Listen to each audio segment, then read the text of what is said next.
Ya, saya ingin ke Prof. Widya. Prof. Widya, sebetulnya kalau bicara soal pertahanan ini kan bukan hanya soal keamanan, kemudian pertahanan, tapi juga soal isu global. Di sini misalkan bagaimana hubungan politik Indonesia ke depannya, unsur geopolitiknya juga seperti apa, karena itu yang ditunggu oleh negara-negara sahabat. Nah, apakah ini terlihat dengan jelas ketika berdebat atau sangat minim sekali dibahas?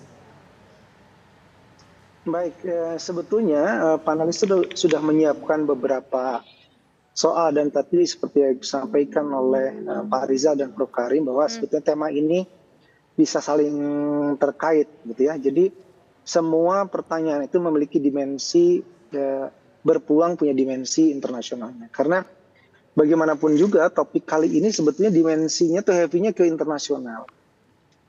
Kalau kita berbicara tentang isu hubungan internasional, keamanan itu luas sekali.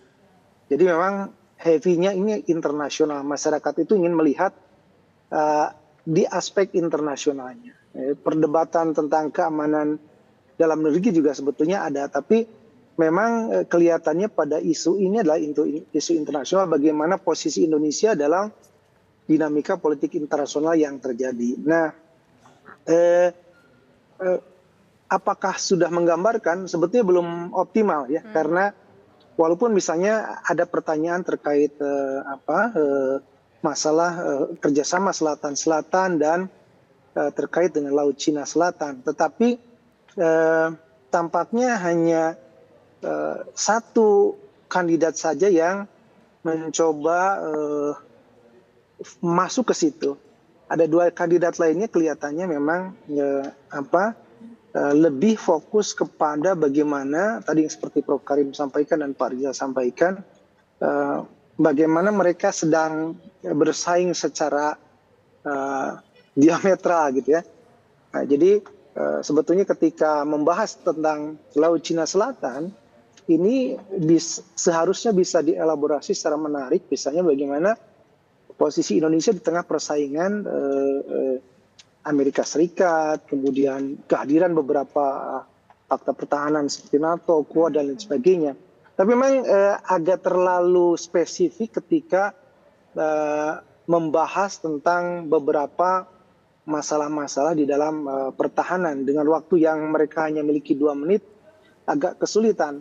Tetapi sebetulnya mereka bisa menunjukkan sikap politik secara umum, misalnya ketika terjadi dilema, misalnya bukan dilema ya, terjadi misalnya di Laut Cina Selatan atau di kawasan Asia Tenggara, bagaimana penyikapan terhadap upaya menghegemoni kawasan oleh dua kelompok ya, Cina maupun Tiongkok maupun Amerika Serikat. Nah, ini hanya sempat disentuh oleh Pak Ganjar mungkin ya, dan juga pada isu Selatan-Selatan Pak Prabowo membahas, tapi memang kelihatannya ada beberapa, ini mungkin strategi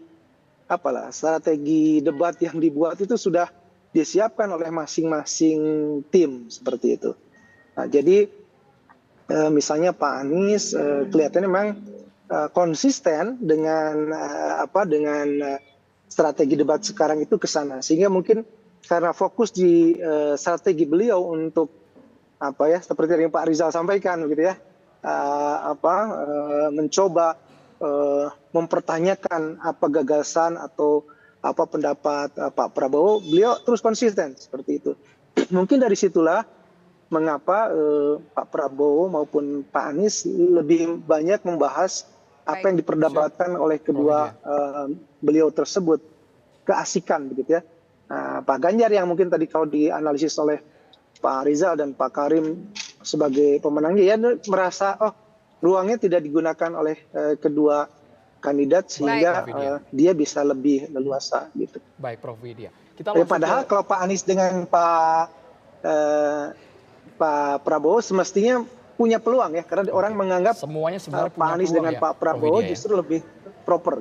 Baik. Bang Rizal Dharma, ada isu apa Bang Rizal Dharma yang sebenarnya tidak sama sekali disentuh, padahal kita sekarang sedang menghadapi ada masalah domestik, KKB, kemudian ada Rohingya, Gaza, mungkin yang itu ditunggu publik tidak keluar semalam. Ya sebenarnya yang substansial itu satu yang dan substansial dan persoalan yang sudah menahun. Ya ini soal Papua. Soal Papua, penanganan konflik di Papua, bagaimana menangani kelompok separatis atau KKB yang sekarang disebut dengan KKB, itu perlu ada redefinisi dalam memberikan label terhadap kelompok perlawanan di Papua tersebut dan bagaimana penanganannya. Jadi kalau saya lihat dari ketiga capres itu, andai kata ada juga hanya retorik aja, misalnya dengan pendekatan lokal, kearifan lokal, kemudian juga dengan bagaimana melibatkan dia pimpinan pemuka-pemuka di Papua, dialog dan lain sebagainya. Tapi tawaran konkretnya apa? Pendekatan soft power maupun hard powernya itu seperti apa? Tidak ada di situ. Nah, kemudian juga di luar itu persoalan yang menurut saya tengah terjadi ya Rohingya. Rohingya ini juga bagian dari bagaimana kita melakukan satu implementasi dari diplomasi. Itu apa yang harus dilakukan, baik terhadap UNHCR maupun dengan kebijakan dari Kementerian Luar Negeri dan lembaga-lembaga terkait lainnya. Namun juga saya lihat yang utama adalah bagaimana menyebutkan apa yang menjadi ancaman itu. Jadi itu saya lihat penyebutan ancaman itu masih abstrak gitu. Misalnya ancaman cyber. Cyber itu dari mana? Nggak disebutkan dari mana. Kalau misalnya Amerika Serikat, dia bilang bahwa di pemilihan presiden kemarin ini ada serangan cyber dari Korea Utara.